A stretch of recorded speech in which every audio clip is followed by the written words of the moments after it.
Hello and a very warm welcome to the late-breaking F1 podcast presented by Harry Eade, Sam Sage, and me, Ben Hocking. We're on a midweek? That's a great start, isn't it? I'm going to say midweek instead. We're on a midweek. Has someone passed away and we're halfway through having the buffet? Got the sausage we rolls are out. unprofessional enough to do that sort of recording, so maybe. No, it's a midweek episode, but there's no race coming up this weekend, so... Do we have anything to talk about? Should we stick around for a bit? That's the end of the show. Thanks, guys. Keep breaking late. Honestly, the worst intro I think we might have ever done. Nah, that's not true. Good. Definitely not true. Good. I mean, that's not a positive either. Like, it wasn't great, but we've had so many bad ones that it just doesn't even register. Right, what are we talking about? It's a good question because we do have plenty to talk about. I was lying. We're playing back and forth, of course. I'm glad you're happy about that, mate. I was just injecting a bit of enthusiasm into this intro. That's what you're here for, mate. Thank you. I'll go now. We're also talking about Zach Brown's comments after the Singapore Grand Prix about the way in which Ricciardo got the fastest lap. It's not the only time we'll talk about Ricciardo on today's episode. Of course, there's a lot of rumours that he will be no longer in the car when we get to Austin. And I literally mean when we get to Austin. We're going. Did we mention that? We've got tickets. Are we? Yeah, I think we're going. I'll have to book it off work. But we're not talking about that. We're talking about how Lauren Mekies, who is the team principal at RB, has confirmed that there will be a review of its driver's performance following the Singapore Grand Prix that has just happened. Daniel Ricciardo's position at the team next season has not been confirmed, and there's plenty of speculation that actually the Singapore race was his last. Ricciardo was noticeably emotional in his post-race interview. He had earlier in the weekend commented that he didn't know what was going to happen from Austin onwards, and the team even gave him a guard of honor after the Singapore race, which you usually only do when something like a driver's leaving. So I guess the first question, Sam, before we get on to how maybe RB have handled this, do you think this is do you think that was his last race? And is that fair if it is? I mean, as you already mentioned, all signs point to yes, being his last race. I mean, the crying, tearing up rather. I shouldn't do him like that. Bless him, he held it together, but it was really tough to see Daniel Ricciardo visibly quite emotional. The guard of honor, the clapping, drivers were walking over and kind of giving him some pats on the backs and things like that. People speculating was the fastest lap for Max and Red Bull, or was it actually for Ricciardo to have some kind of big moment? We're going to get onto that later on in the show. I don't know. If it is his last race, should it be his last race? No, I don't think it should be. Daniel Ricciardo has not had a stellar season. Daniel Ricciardo has not set the world on fire. Daniel Ricciardo is nowhere near being the driver of the season. Has he been better than Yuki Tsunoda? No, I don't really think so. But does that mean he's been so poor that someone of Daniel Ricciardo's standard, who you hired knowing pretty much what you were getting at this point in his career, should be let go at a random point throughout the season? No, I don't think he's earned that kind of treatment. They are still very, very close overall in points. Only 10 points separate them as teammates. I also think that the way the car has been developed, Yuki Tsunoda is obviously a very long time driver in that team. He's very comfortable. He knows the team very well. He understands the car dynamics very, very well. And at the part of the season where the car was actually all right, actually competitive, actually good enough to see the top 10 on a regular basis in race days, Yuki was very comfortable. Yuki was in a good place. And Yuki had the best start to a season that essentially he's ever had. And I think it's very valid that he keeps his seat somewhere in Formula One. Daniel Ricciardo, you remember, of course, towards the end of last season, when he first got back into the team, had broken his hand, barely got a racing. Liam Lawson took his place for a while. They got a couple of races. Then we start the season. He takes a bit longer to get used to the car. There's maybe rumors of a cracked chassis or something not going the way that he wants it. And then as the car worsens, Daniel Ricciardo's form in comparison to Yuki Tsunoda, which is very similar, by the way, only a couple of races difference where when they have finished, Ricciardo's been behind Tsunoda. It's very similar.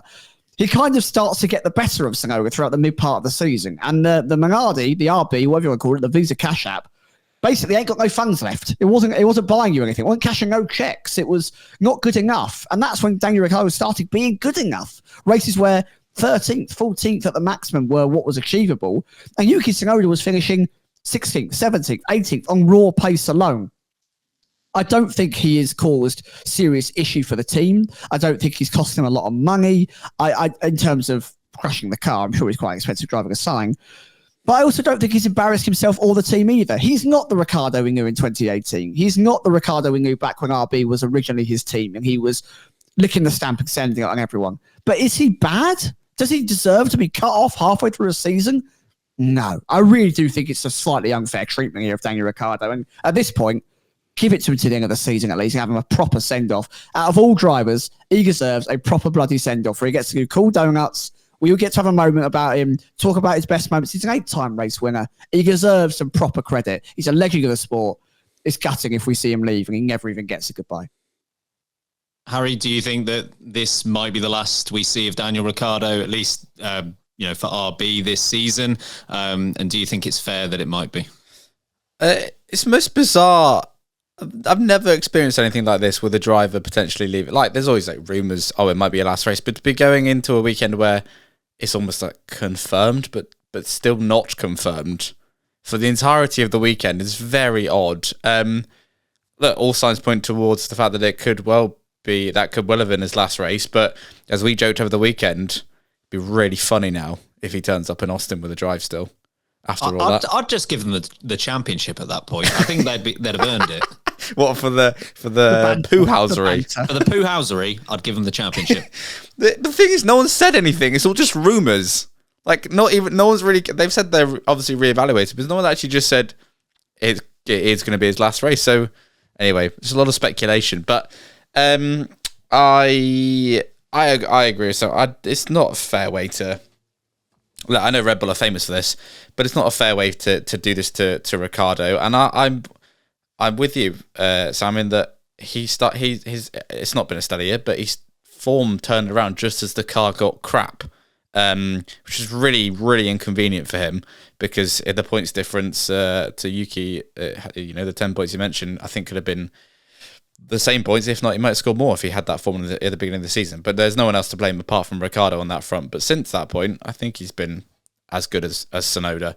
At one point, it looked like he was going to replace Perez. I mean, that was the rumor mill, and obviously they then confirmed Perez.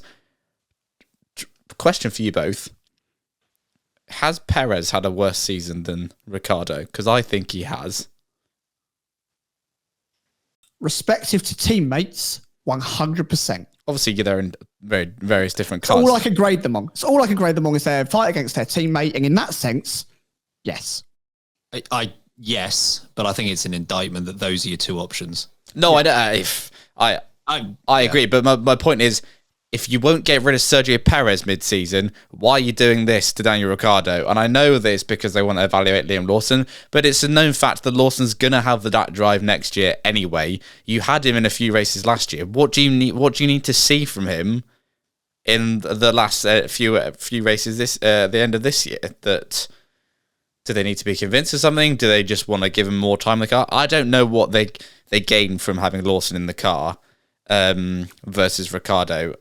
For these last few races, so it's been handled weirdly. I don't understand why, if they're going to be so cutthroat with Ricciardo, why they couldn't be cutthroat with Perez, because I still think they should have if they're going to do that, they should have got rid of him mid-season.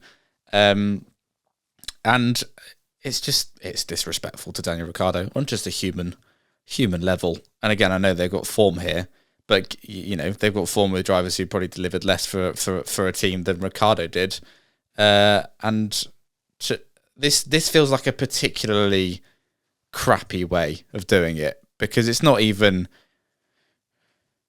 just like rumor mill and we get to a summer break and then they're cut. It's almost like it's a known quantity before we get to a race weekend, and Ricciardo has to go through a race weekend thinking it probably is, it might be his last race, but not actually getting that send off as you said, Sam. So it's from just a human level. I know Red Bull have got form here, but it feels like a crap move. I know you mentioned this to us, Harry, then I think I was on your sort of wavelength of thinking that Christian Horner, when he was asked about this, was quite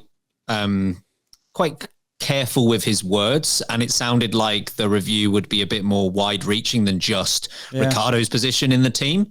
And at that point, I was still of the mindset that maybe it's not going to be goodbye yet. And even with Daniel Ricciardo being quite I don't know. He was definitely approaching the subject earlier on in the weekend, and even his uncertainty at the situation, that didn't quite prompt me to think that this was going to happen. But the guard of honor, like you're not going to do that, right? And how emotional Daniel Ricciardo was after that race. Let's face it. Sorry. Go on. I was just say, do you think he had there was a clause to say he had to finish a certain position? Because I'm sure I saw something about Christian Horner saying he didn't have a great race. He had the opportunity to have a good race and didn't have a good race. Do we think if he'd finished better, do you think he just knew because he had a crap race that it was? I wonder if it was in comparison to Tsunoda. Maybe. They're all possibilities, but yeah, I was really the emotion that he showed, and it was a lot of emotion that he was showing in that post-race interview. Like, you're not going to be that emotional if you're moving on to Red Bull, are you? I can't believe I'm leaving this great 7th place in the championship team for the team that's currently in 2nd place and has the potential drivers champion waiting. So I think at that point it was, yes, this is probably his last race. In answer to the question, is it fair, or do I understand it? Maybe is another way to phrase it. Yeah, I understand it. And Ricciardo's situation was an odd one when he came back, right? Because he's not the typical junior driver coming up from Formula 2. Obviously, he has done that, but he's then gone back to the team. And because his situation was so unique, I think the question that Red Bull were always trying to answer was, is the old Ricciardo still there? The one that beat a 4-time defending champion in Sebastian Vettel, the one that was a match for Max Verstappen across nearly 3 seasons together. And I think Red Bull and RB almost had, because they've got 4 cars between them, they maybe had a bit more flexibility to put Ricciardo in a junior seat, whereas another team like Ferrari or Mercedes might have just not had the ability to risk putting Ricciardo back in the car. And I think they were just working for 2 different situations where if Sergio Perez does a great job, then, well, great, they've got a good lineup in Verstappen and Perez. And if Perez doesn't do a good job, then if Ricciardo shows enough promise, they can make that happen. And I think ultimately he hasn't shown enough. And I do agree with that he did a better job mid-season than he did at the beginning of the season. There were races, the Spanish Grand Prix immediately springs to mind, where he puts in a really good race and the car is good enough for like 13th. But I think he's kind of regressed a little bit back again since that sort of good run that he had around Spain, Austria, or at least he hasn't kicked on.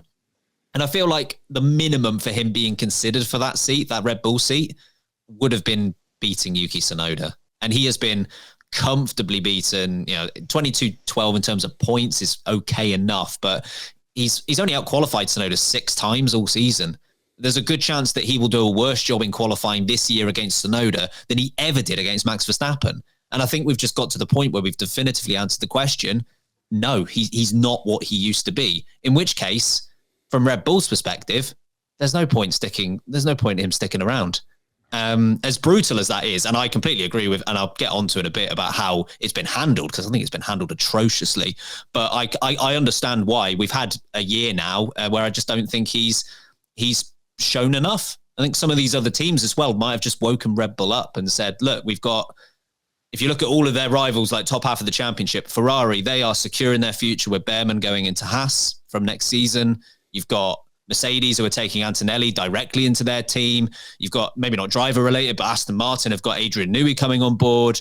You've got McLaren, who have a 24-year-old and a 23-year-old making their lineup. All of these teams are building for the future. And at the moment, Red Bull are so Verstappen dependent. And if Ricciardo's not your answer, you might as well move on sooner rather than later. So do I think it's fair? No. Do I understand it? Yes. I think it does beg the question, which you both sort of alluded to in the points you made. What were the Red Bull family doing in re-signing Daniel Ricciardo anyway, really, for this team that is meant to represent junior development, encouragement, practice time, allowing them to prepare themselves to be, the teammate essentially to Max Verstappen right now, because until Max Verstappen leads, it is his team. And when you sign someone like Daniel Ricciardo, who was in his 30s, he come off a bit of a tumultuous time at McLaren. A lot of people have lost faith in him. Us lot on the podcast have, I think, rightly criticised his form and his ability at that point, saying maybe he's not who he was. Maybe the cars didn't suit him. We're not sure. why they don't, at that point, replace Nick de Vries with Liam Lawson or another young driver that could have 2 or 3 years to develop into a role if Tsunoda isn't exactly what you want. It's very confusing. And I think it shows you what Red Bull has become now as a team. They're not this driven, unified unit that allows them to make rash decisions, that allows them to be cutthroat like they used to be, that allows them to be the ones that, you know what, they pull the pin where other teams wouldn't in certain scenarios, whether it both be on track or off track. People are leaving Red Bull left, right, and centre. I mean, just today, Will Corton from Red Bull has announced that he's going to go to McLaren, right? He's been there since Red Bull's birth, essentially, in the sport as a team. That's a long time, so much experience gone. And this is one of so many that have left Red Bull over the last 12 to 18 months. It shows you that I think they're so not unified. They do not have a strong direction where they're going. They've lost sight of what this team is meant to be.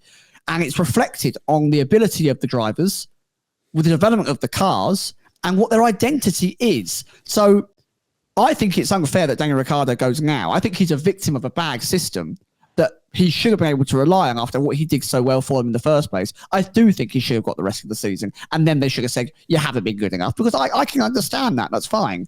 But I think the way they've handled this, which I'm sure we'll get onto now, has been atrocious.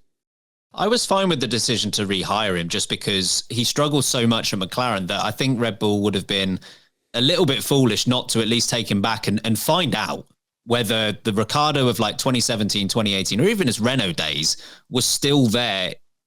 Yeah, and I think we've just got to the point where that has just been proven wrong. I was okay with the decision to try it, provided that the other seat is still sort of used for what the team is supposed to be there for. So I was okay with the decision, but I think they've kind of just reached the understanding that it's not going to work. In terms of the approach, Harry, as you kind of referenced, I'm baffled by this. I don't understand.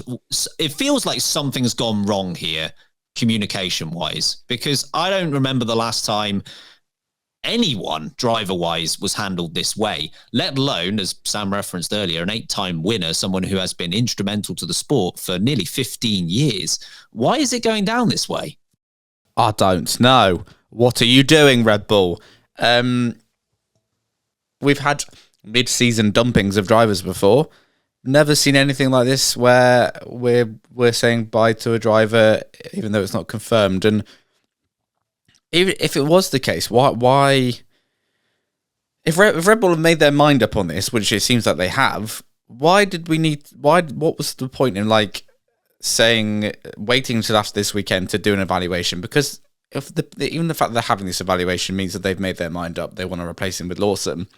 So why make him go through this weekend with that in the back of his mind? Because yeah, like I said, maybe there was a clause that if he performed well, then it might be a different situation. But I just don't think that's the case. I think the damage was already done. So I just don't know from Red Bull's point of view why. And again, I'm not saying it's one rule for Ricciardo and others, another rule for other drivers that have been in the Red Bull program. But as you said, Sam, he's an 8-time race winner. He's won 7 of them for that team. You know, he didn't bring championships for them, but there was never an opportunity to. He's a big part of their history, and they're treating him like a bag of crap. And it just from a human personal level, I just think it's brutal, and doesn't cover Red Bull in any glory whatsoever. It does, like you say, Ben, feel like something's gone awry behind the scenes. And I don't know whether this is to do with some more inter-team fighting in terms of the people at the top, because it feels like maybe someone's fighting his corner and others are not, and maybe this is why it's not been able to just be handled a bit more clinically than they have done. So it's poor. It's poor from Red Bull. We've heard multiple times Helmut Marko advocate for like Liam Lawson. It wouldn't shock me at all if something like that happened internally at the team. Yeah, it just doesn't make any sense to me. He deserves so much more in terms of even though I understand the decision, the way in which it's been carried out is just ridiculous. He should have been allowed to control the narrative this weekend. The fact that he was, fairly emotional, but not able to be fully emotional because he'd be giving away exactly what's happening. And even he might not know exactly what's happening at this point. It's just disappointing. And you see some of the other drivers that have retired of similar stature, I guess. And they have had the ability to have a proper send-off. And I'm not sure Ricciardo would be overly fussed by this, but like, social media posts and getting the drivers involved with saying a goodbye message, like all of that, he's had the opportunity to have none of it. I appreciate this is an awful example because he didn't end up retiring, but you remember like Felipe Massa, when he's walking down into Lagos, Brazilian Grand Prix, is a Brazilian flag sort of draped over him. Incredible moment. And even though he didn't retire that season, he retired the season after, that'll be a moment that stays with him forever. Ricciardo hasn't had the opportunity for any of that based on how Red Bull have handled this. Funny enough, you speak of another person who I think actually ended up retiring, and that was Fernando Alonso, of course, who got to have the infamous triple donut moment with him, Seb and Lewis, kind of his biggest rivals across his whole career. And that was a moment that we all remember. It's engraved in your brain. The photos are iconic. He got the send-off that he deserved from Formula One. Ricciardo's a human being. He's a person. He's spoken so openly and honestly about his issues mentally when he was stuck away from home through COVID. He couldn't go see his family. He struggled so much from at McLaren. He was so down. He's a character that wears his heart on his sleeve. And the respect he still managed to show the Red Bull family with tears in his eyes while being interviewed potentially during the last time he'll ever get to do the sport he loves tells you what a great guy he is. He doesn't deserve that. He's worth so much more than that. I was a little bit heartbroken for him watching him give those possibly last messages that we get to see from him. He's a character everyone loves. He deserves to have a proper send-off, a proper motorsport send-off from the people that have loved his career. From Red Bull's perspective, I feel like there's an argument to go a bit nuclear with this now, like in terms of their 4 seats, to say Verstappen and Tsunoda at Red Bull, because I think at some points they've got to either cut him loose or give him a shot, Yuki Tsunoda. I'm not convinced he's the answer, but do something with him. I think there's an argument to go Verstappen and Tsunoda in Red Bull and then leave Lawson and Hadjar in the junior team. Because at that point, you've at least got roots for the future. Like if Tsunoda ends up being way better than I think he'll be, great, you've got your lineup. If one of those 2 rookie drivers, Lawson or Hadjar, is great, promote them. And then if neither of those 2 options work out, we know, not one to discuss today, but Christian Horner has mentioned his interest in the likes of George Russell. Maybe you go outside higher. I just think at the moment that they kind of just don't have any avenues to go down, and they just need to open up one of these, because you don't need all 3 of them to work. You just need one of those possibilities to work. I know, Sam, you've mentioned before, like giving Tsunoda a shot. I feel like the time to at least give it a go is now, because that Constructors' Championship, I don't think they're going to get that back. And they need to at least ensure that in the future they're going to have something to fight with. This is nothing to lose. This is a nothing to lose situation. Stick Tsunoda in Red Bull. If he does okay towards the end of the year, you give him a 1-year deal in Red Bull, and you get to 2026 at that point. And to be honest, if Tsunoda hasn't wowed you, you go, all right, now's the time to say goodbye, because Hadjar and Lawson have had a full year together in the junior team. And then you pick one of those to go into the new era with the new regulations to lead Red Bull alongside Max Verstappen. And then you're radical again. Red Bull seem to only be able to do it one way or the other. They're either too ruthless with their drivers and they destroy careers that need to be rebuilt outside of the team, or they don't seem to be able to pull the plug at all. And they've got so much dead weight and confusion floating around that they're now missing endless opportunities for growth and development and change. So, you know, there is a balance. Haas found it once, rookie experience. Red Bull can find it. Ruthless thinking, but not actually career destroying or sitting on your backside doing nothing. There's a balance to strike here, guys. You can find it. Rookie and experience. Sounds good, Sauber. Don't tick both the experience boxes, Ben. Sounds pretty good, Sauber. Right, we're going to take our first break on this episode. On the other side, we're discussing naughty words. Oh, I like those. Welcome back, everyone. It's been an interesting weekend for a number of reasons. We've discussed the Ricciardo side of it already. But the other thing that was going on, swearing. This is an interesting one. FIA President Mohammed Ben Sulayem said F1 must differentiate itself from rap music because that's the thing that needs to happen. It's tough to tell between the two. He criticised excessive swearing over team radio with a view to clamp down on it. The stewards then ordered Max Verstappen to complete some work of public interest. direct quote, for using a profanity during Thursday's official press conference in Singapore. And in response to that, Max Verstappen only gave short answers in the FIA press conference after qualifying in the race. He gave more in-depth answers to journalists outside of the media centre. There's quite a bit to look at here, Harry. Let's start at least with, let's go chronologically, with Mohammed Ben Sulayem's comments. Do you find it difficult to distinguish between rappers and F1 drivers? Yes, actually, I'm a lifelong rap fan, and I've only now just realised that I've not been watching rappers every weekend. I thought it was just a tour of the world of rapping. Oh, 20 best rappers. What the freaking hell are you talking about, Ben? Why is this even an issue? It just feels like this is something he doesn't... Oh, you don't like a swear word? Grow up. You're pathetic. This is not even... this is a non-issue. And we're talking about drivers swearing... Right, first of all, don't mind drivers swearing, when they're in car. It's funny. I'm not offended by it, but also shows the passion they have. Most of the time, it's they're passionate or annoyed or something because they're passionate and they're competitive and they're sports people. It is the least non-issue in F1. I mean, it's not even a thing. This has never crossed my mind before. So why have you even made this a point, Ben? Not you, Ben. Ben Sulayem. Silly man. Ben Silly man. Ben Silly man. Why has this even been raised as a point? I do not for the life of me, I don't understand it. The comparison to rappers is just poorly judged. As Lewis Hamilton's pointed out, it's got racist undertones to it as well, which is excellent work, Ben. Against Sulayem, not you, Ben. Yeah, people are coming after me. Sorry, mate. On this episode. Goodness. But yeah, just the fact that we're talking. I know it's a topic point, but the fact we're talking about this is ridiculous because why do we care? Well, we don't care. It's just Ben Sulayem cares. It's just pathetic. I feel like today's theme is just us being confused by things. Yeah. Confused about how Red Bull treat Ricciardo, confused about these comments. Sam, you've, between the three of us, you've already said your thoughts, but for the people at home, what do you think about this? The comments are so there's so many strands of wrong that's come off this. It is mind-blowing. Let's talk about the swearing issue to begin with, right? Okay, I don't want race drivers to swear, says Ben Sulayem.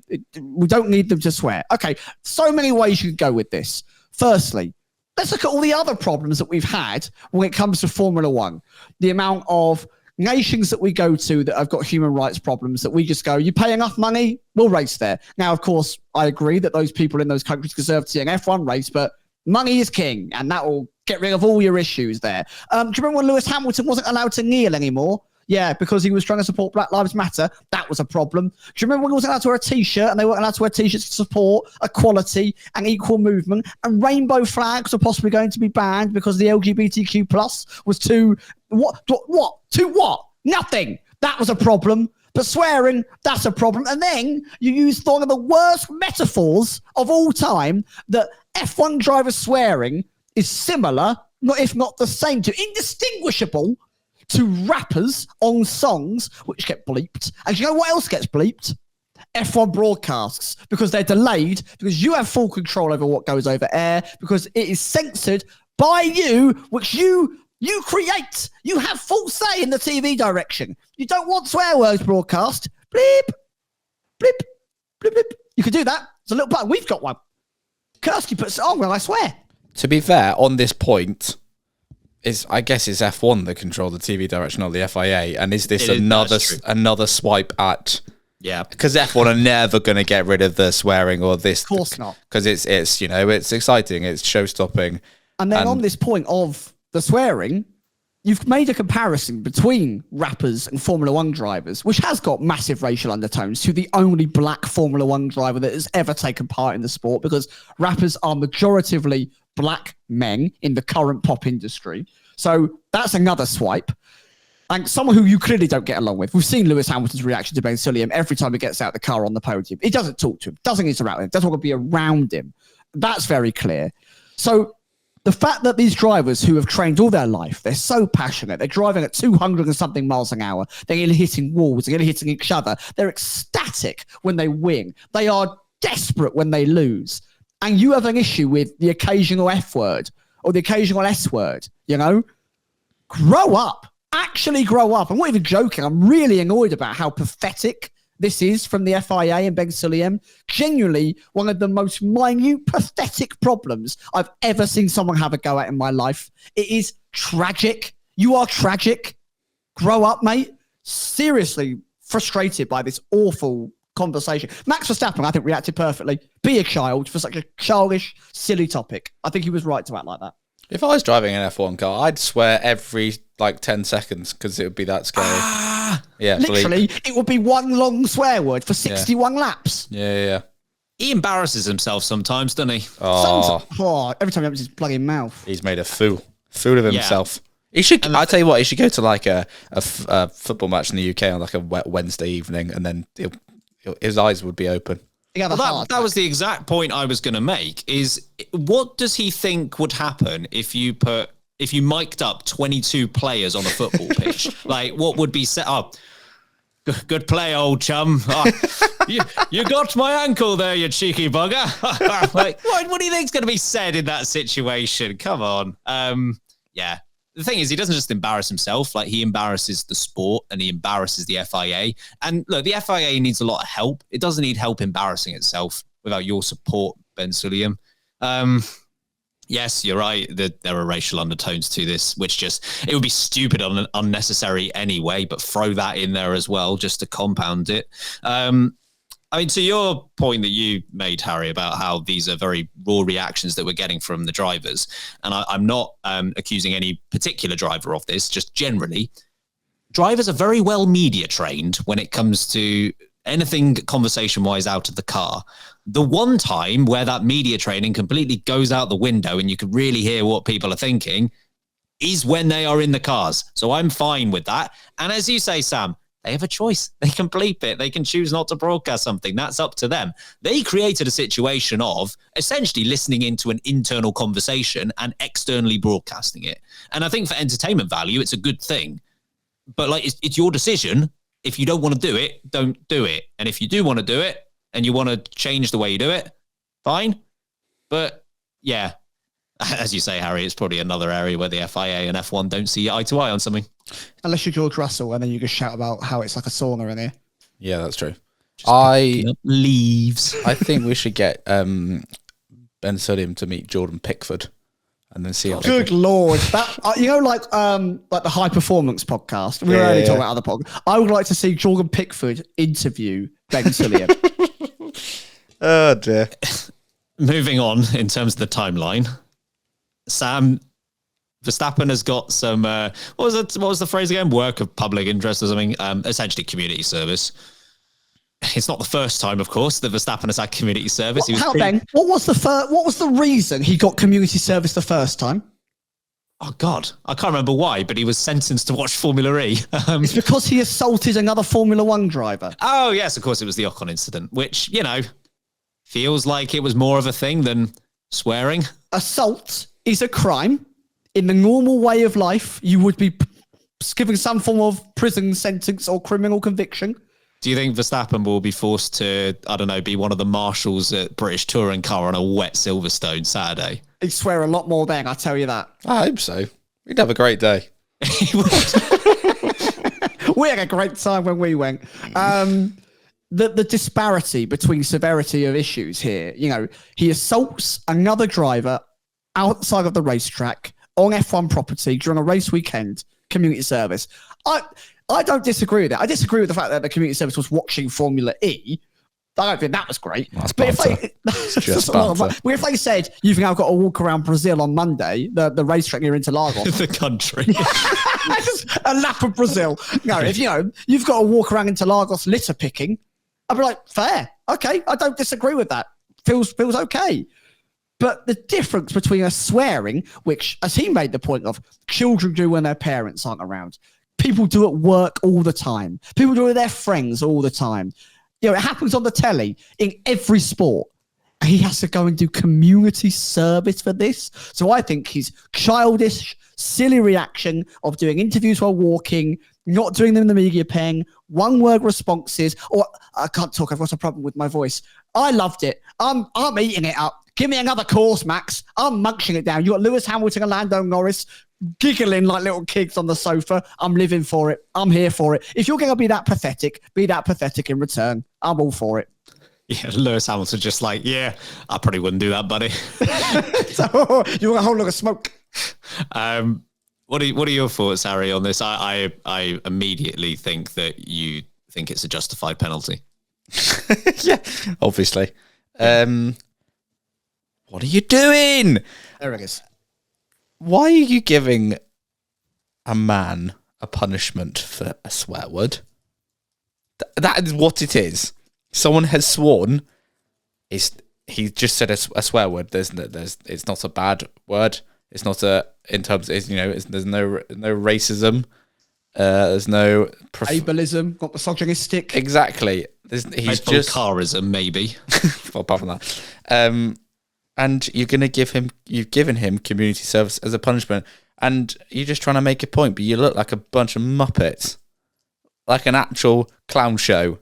FIA once again back at it again with the clowns. It's just I'm with you, Sam. I didn't even think Max's response was childish or silly. I think it was very measured and very like poignant. Like it made a point. He didn't go off on one of in the media, not the media pen, in the press conference room, but just calmly wouldn't really answer the question and then did it outside instead. And that in itself actually is I think done more reputational damage to the FIA in this issue than anything else has, because he made them look like fools, even though they were doing that themselves already. But yeah, it's a sorry end to a sorry saga.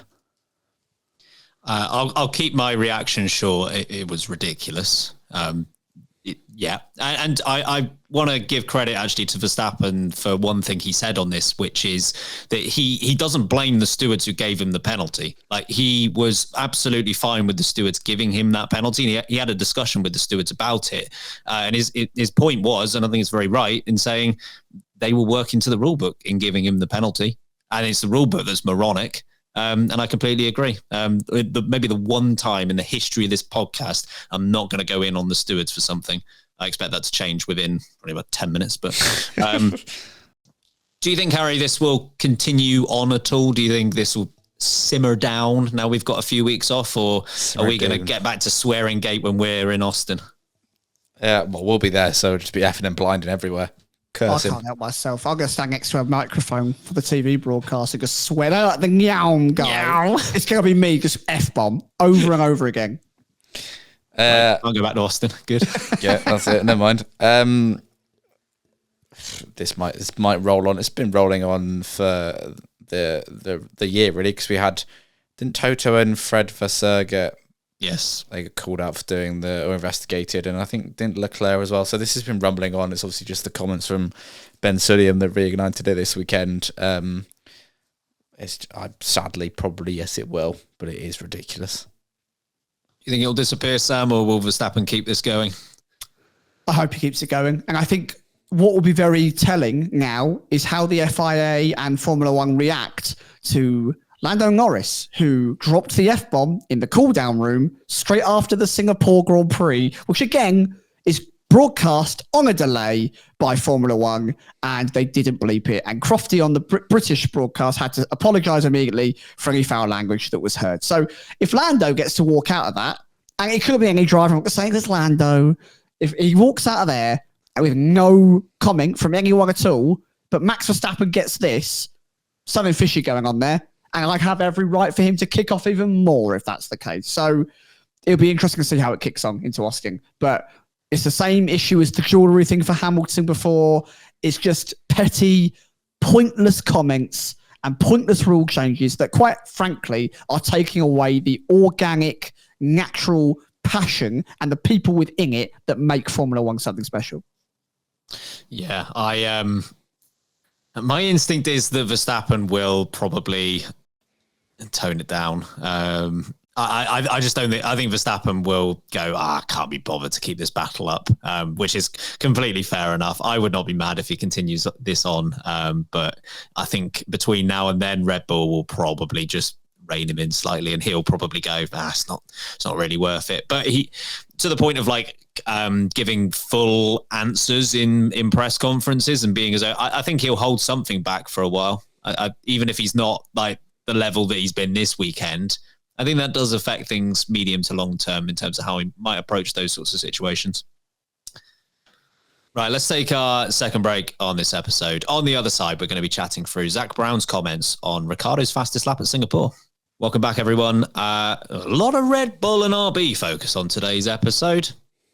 Purely coincidental. They've just given us all the things to talk about. But we actually have some comments from Zach Brown here. Understandably, from his perspective, based on his previous comments, he was not happy with the way in which Daniel Ricciardo stole the fastest lap point away from Lando Norris at the Singapore Grand Prix. This is what he had to say. That's a nice AB team sporting thing that I didn't think was allowed, but that's not the first time we've seen it. Probably won't be the last. It's something I've spoken about in the past, and I think it illustrates that it does happen, because I think you wouldn't have made that pit stop to go for that. It's not going to get anyone a point, so I think it does illustrate the issue around that topic. Now, Lauren Meckie said afterwards that this was about giving Daniel Ricciardo a fastest lap as maybe a last race ever. Daniel Ricciardo insinuated that there might have been Red Bull reasons behind this.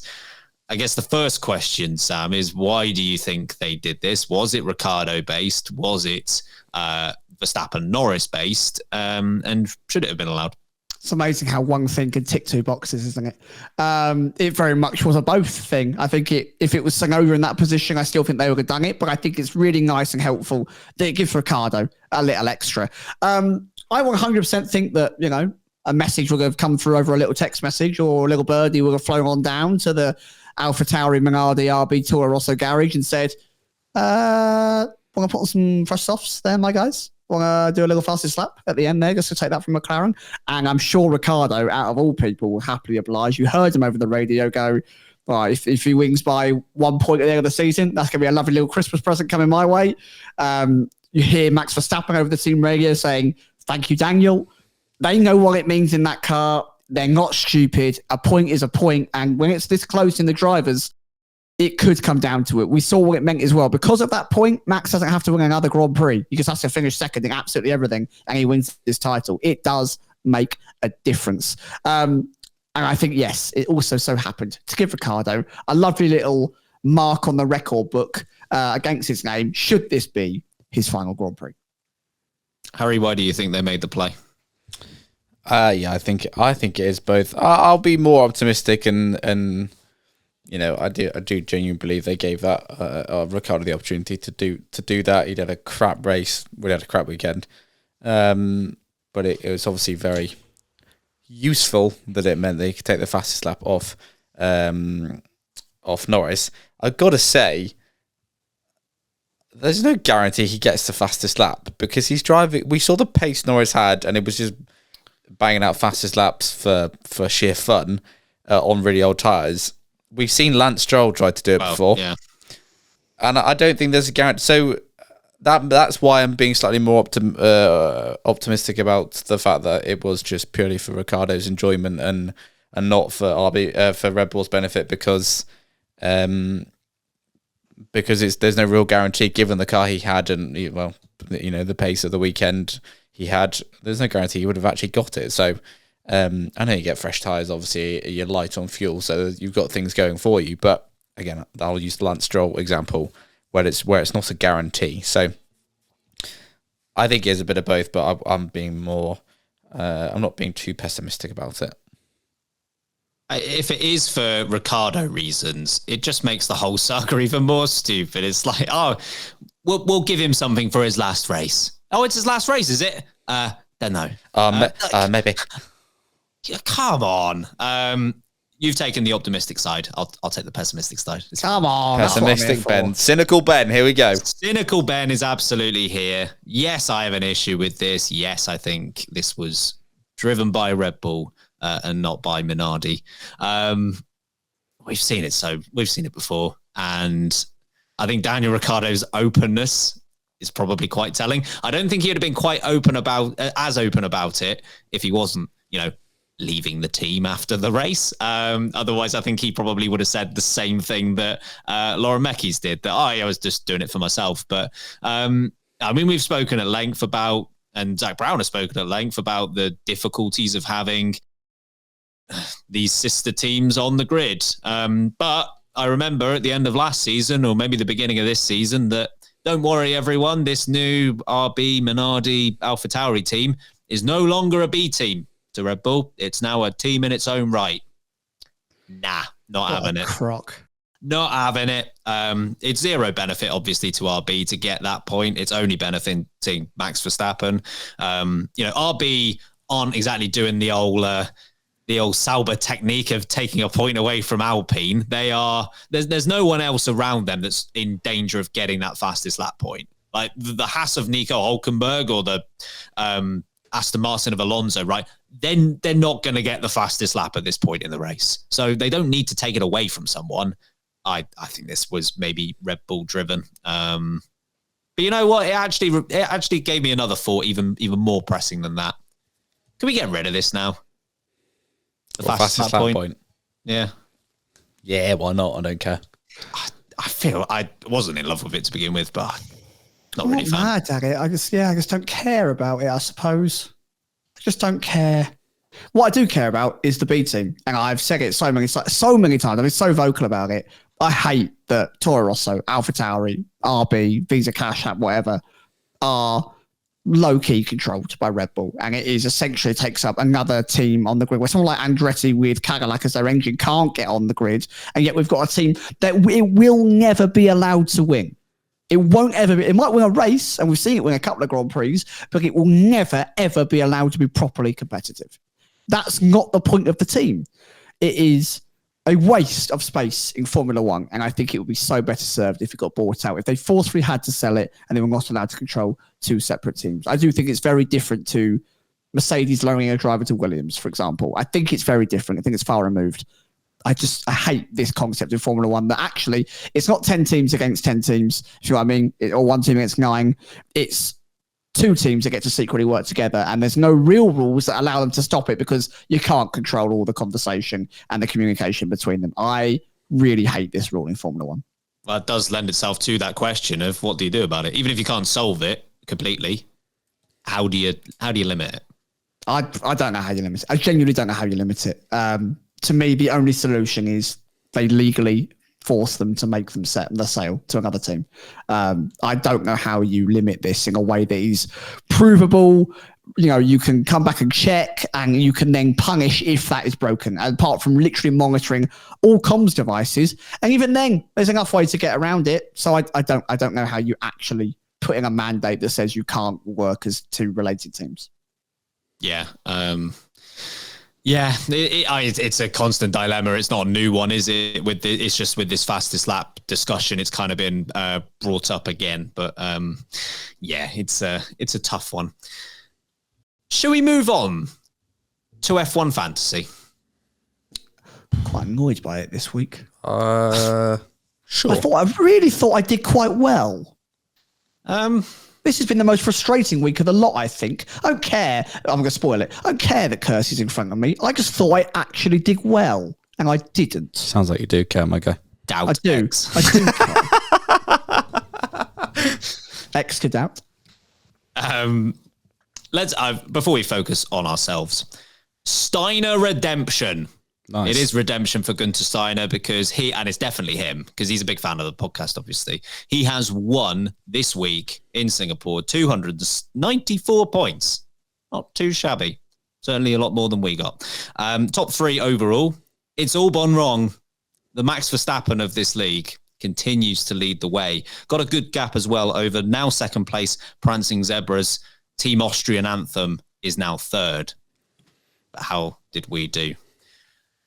I didn't think I did very well, and it still wasn't very good, but it was maybe slightly better than I thought it was going to be. I'm down 12 positions to 184th, but as Sam very much alluded to, there has been a change for second place because Kirsty has improved by 14 points to go up to 321st. She was rather menacing this. She's coming after me. She was very clear about that, so I'm kind of scared. Sam, you're only 4 positions behind Kirsty, so there is a chance at a fight back. You're down 18 positions to 325th.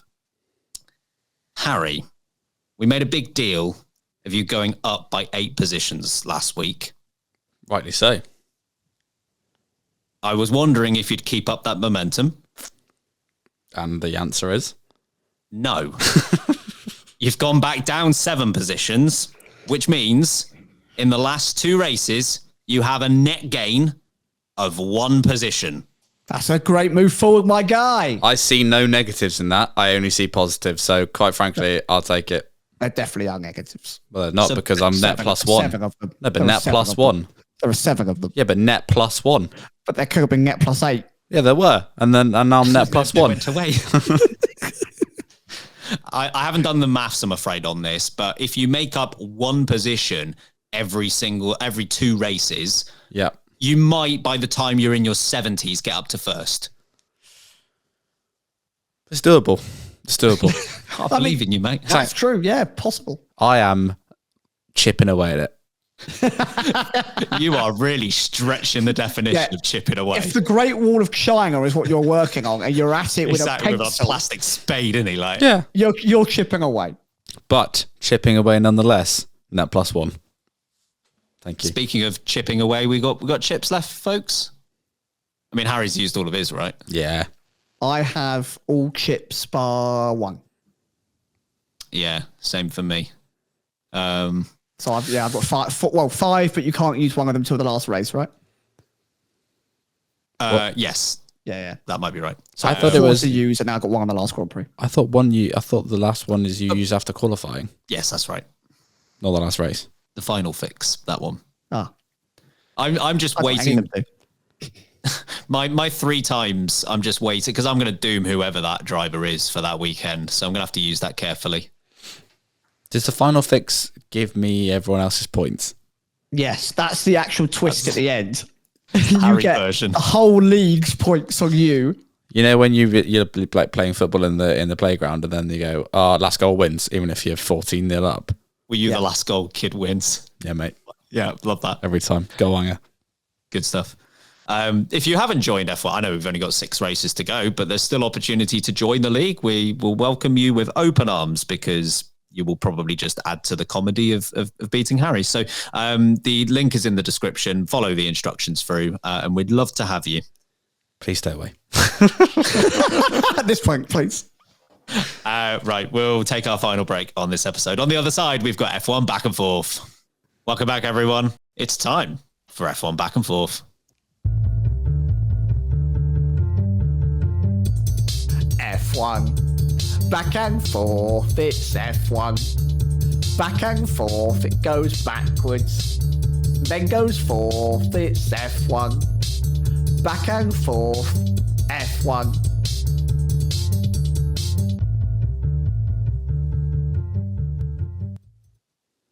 Anyone who's been around for a while will know how this works, but we'll explain the rules for any newcomers. Welcome along to you. F1 Back and Forth, Sam versus Harry. There is a category in front of me. There are a number of correct answers in this category. They will go back and forth until they can no longer think of an answer or give an incorrect answer.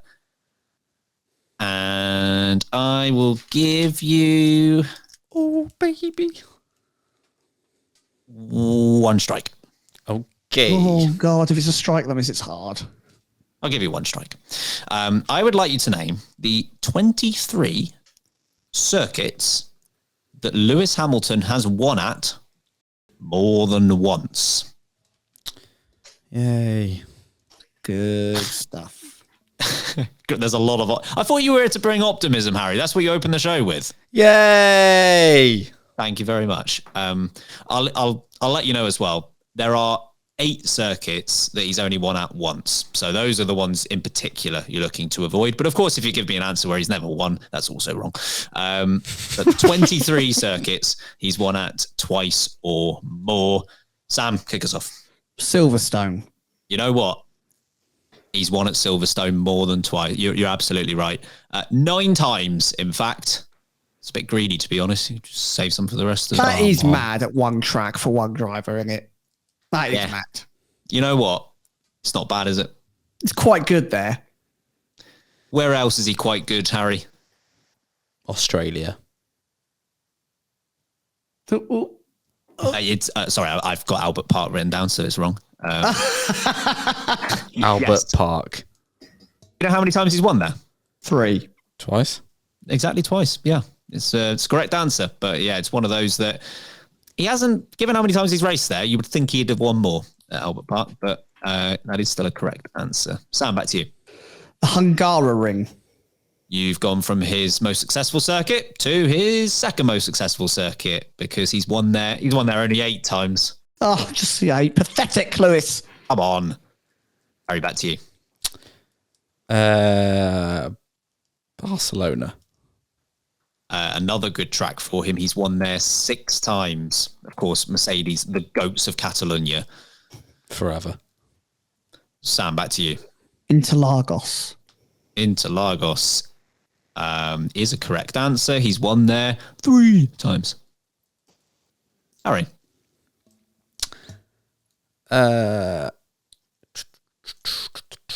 Suzuka. Suzuka's a correct answer. He's won at Suzuka 4 times. Sam, back to you. Shanghai. Shanghai, another good one. He's won there 6 times. Going along very nicely here. Harry. Monaco. Monaco is a correct answer. 3-time winner at that circuit. Sam. Bahrain. Bahrain, he has won 5 times. Correct answer. Harry, back to you. Montreal. And that's his 3rd most successful circuit. Of course, he took his first win there back in 2007, and he's won there 7 times overall. Sam. Kota. Kota, yeah, another good one for him. He's won there 5 times. Harry. Abu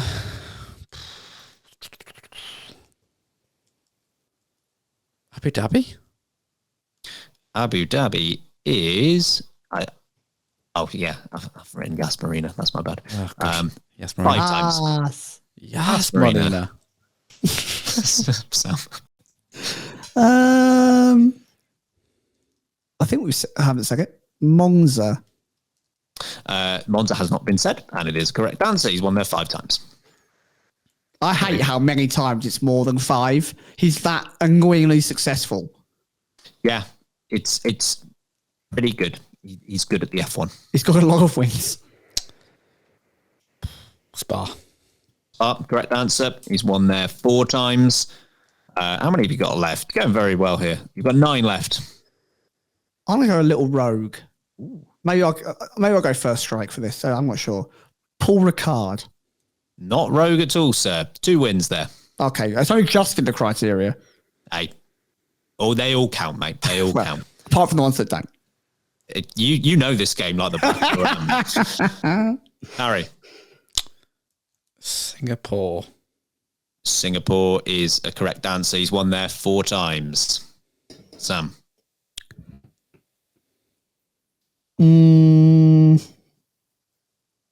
Baku?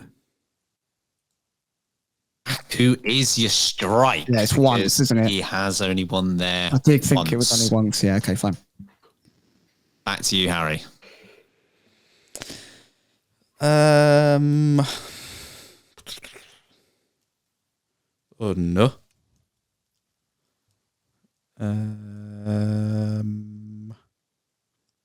I can't think of any circuits, let alone any that he's won on. Sounds like a you problem. Well, no, it is. Hockenheim? Hockenheim is a correct answer. Yes, he's won there 3 times. Starting to get tricky now, Sam. So you've got 1, 2, 3, 4, 5. You've got 6 answers left. but only one of them he's won more than twice. So we are getting difficult. Oh, blimey. Okay, that is tricky. As Run DMC once said. Here we go. I have got like tracks in mind. It's not like I'm drawing a blank. I'm just trying to really work out if he won there more than once. And obviously now I've got that one strike. I've got to be quite sensible. May I ask a clarifying question? You can. Harry, you let me know if you'd like the answer or not to this before Ben gives it, I suppose. How many of them are on the current calendar? Harry, are you okay with me answering that? Sure. 2 of them, I think. Well, yeah. 2 of them are on the current calendar. All right. Turkey or Istanbul? Yeah, that is a correct answer. Won there twice. Harry, back to you. 5 left.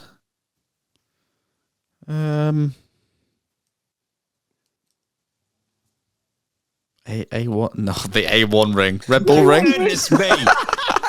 No, I'm afraid Hamilton was born after 1962, so... A1 ring.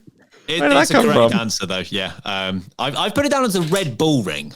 It is the Red Bull. It hasn't been the A1 ring since about 2003, so apologies for that. Big fan of that. Yeah, he's won there twice. 4 left. Sam, you got any left? Yeah, so they're right or not. Yeah. Yes. Yeah. So you said there before that, there's only one left on the current calendar now. Where? The thing is, I know there are a couple that I think just because of the way the car works and when they arrived on the calendar and things, he hasn't got them, I don't think. But I'll give you I mean, it's not really a hint or anything, but there are 3 tracks that are on the current calendar that he's won at once.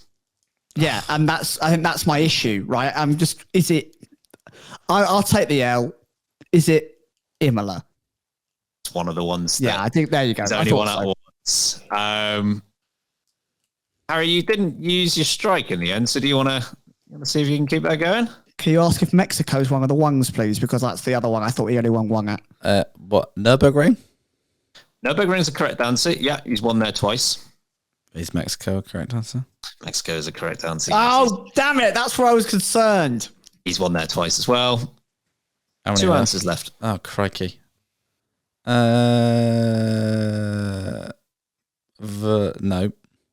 Portimao? Yes. Yeah, that's a good shout. That was another one that he's won at twice, which means you've only got 1 answer left. He won there 5 times. As many as 5. It is not on the calendar anymore.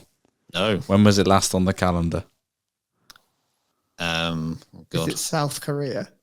No. No, that was Sebastian Vettel's. Same as Big Bud. 4 years ago-ish. 4 or 5 years ago. It's like 2019. 2020. Yeah.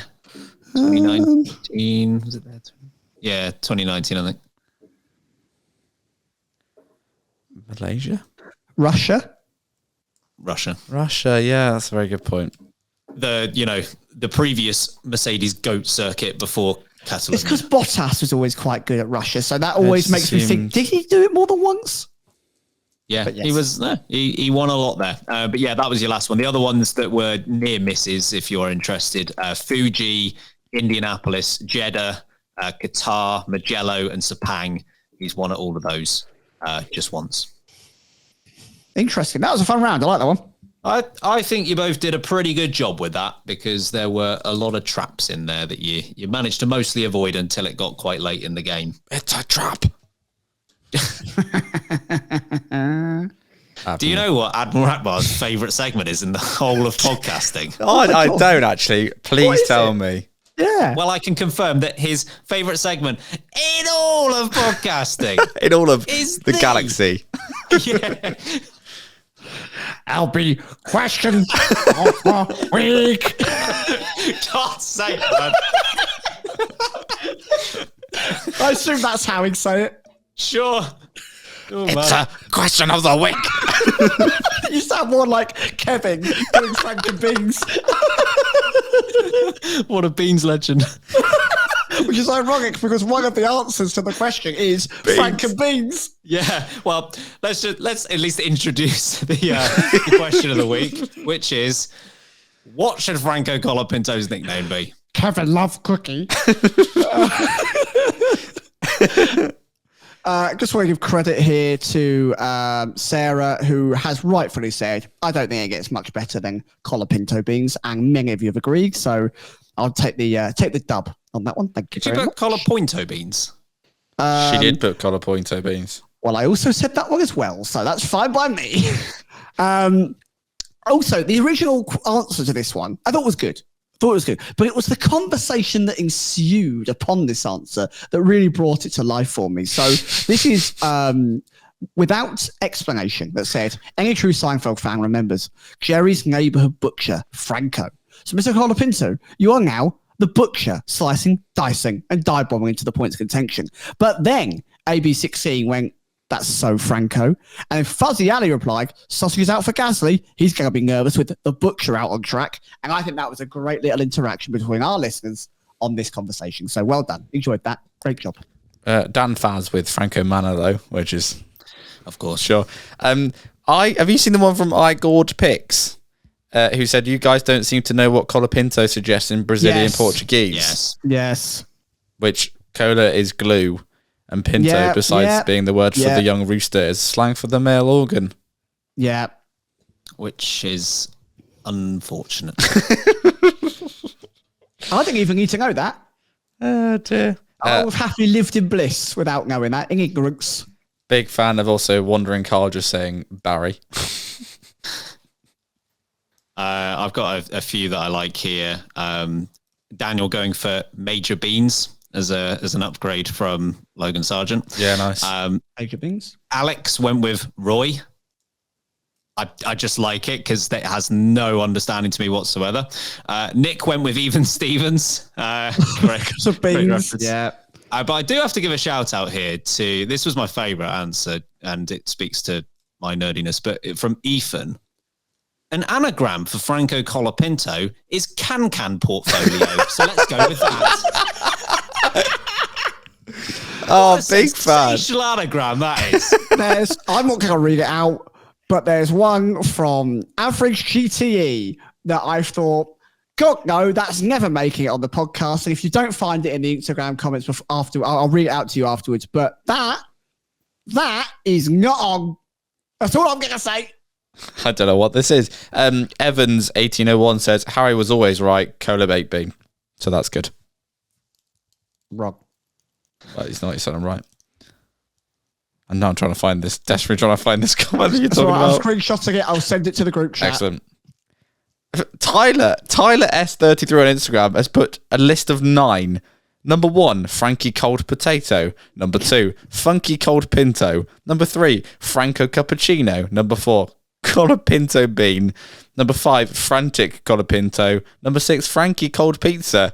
Number 7, Franco Colapinto, which is just the same again. Number 8, Franco Pinocchio. And number 9, Frankie Color Printer. Frankie Color Printer is brilliant. I'm on board with Frankie Color Frankie Printer. Color Printer. I hope he doesn't run out of ink. Oh, Lord. Anyway, Frankie Sharknado. No, Captain Moss. We're not cutting I think him. it works now. Yeah. Render Bear with Bob as well. I really appreciate they're just one word ones. Bob versus Roy. Yeah. Pete, Dave. It's just, yeah. Baby Otman number 7. I love that it's 7 for some reason. Oh, dear. Anyway. Thanks, everyone. Any last one, Sam? A lot of Mr. Bean references, which, you know what, I'll never say no to Mr. Bean references. But yeah, Frank and Beans, I thought was fantastic. It's a great throwback to a brilliant film. Loved it. Great job, everyone. Got a lot of involvement on that. So thank you again for all your interaction on our social channels. It really does help us flourish in the world of social media. It really does. Yes, I hope you are very satisfied with those potentials, Colapinto, and we'll be expecting to hear from you as to which one you go for. And a thank you to Jana, aka the Puff, on Twitter, for the suggestion of the question of the week. Ben's been waiting for that all week to say that name. The Puff. Hey man, I love the Puff. I was in a meeting when we first discussed that, and I looked at my watch, which showed me the notification, and I was literally holding in my laughter while someone was speaking to me. Thierry Henry gif style. Yeah, yes. So thank you, the Puff, for making me nearly get told off at work. Would you mind getting us out of here, Sam?